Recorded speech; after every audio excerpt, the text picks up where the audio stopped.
అందరికీ నమస్కారం. వెంకటేశ్వర స్వామిని చూడగానే లైక్ చేయండి, సబ్స్క్రైబ్ చేయండి. కోరికలన్నీ తీరుతాయి.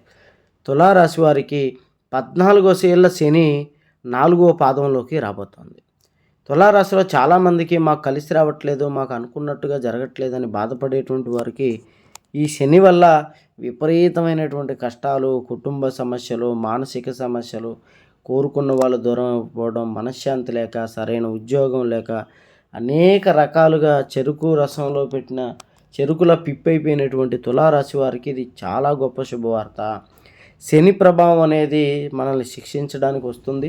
అలాగే శని వెళ్తూ వెళ్తూ కూడా అదృష్టాన్ని వరంగా ఇస్తుంది. అలాంటి శని ప్రభావం 4వ పాదంలోకి అడుగుపెట్టిందంటే తులారాశి వారు తిరుగులేని శక్తిగా మారబోతున్నారు. వీరు చేసుకున్నటువంటి కొన్ని మంచి పనుల వల్లే కేవలం తులారాశి 4వ పాదంలోకి వచ్చింది. ఈ శని ప్రభావం 4వ పాదంలో ఉండడం వల్ల విపరీతమైనటువంటి ధనలాభం, కోరికలన్నీ తీరి, ప్రేమించిన వారితో వివాహం జరిగి, ఉద్యోగం, వ్యాపారం చాలా చక్కగా అద్భుతంగా ముందుకెళ్తారు. ఎటువంటి జ్యోతిష్య సమస్యలున్న ఈ నెంబర్కి ఫోన్ చేయండి. గుప్త నిధులు తీయబడును. స్త్రీ పురుష వశీకరణ, ప్రేమ వశీకరణ, శత్రు వశీకరణ, ఎటువంటి సమస్యకైనా 3 రోజుల్లో పరిష్కారం.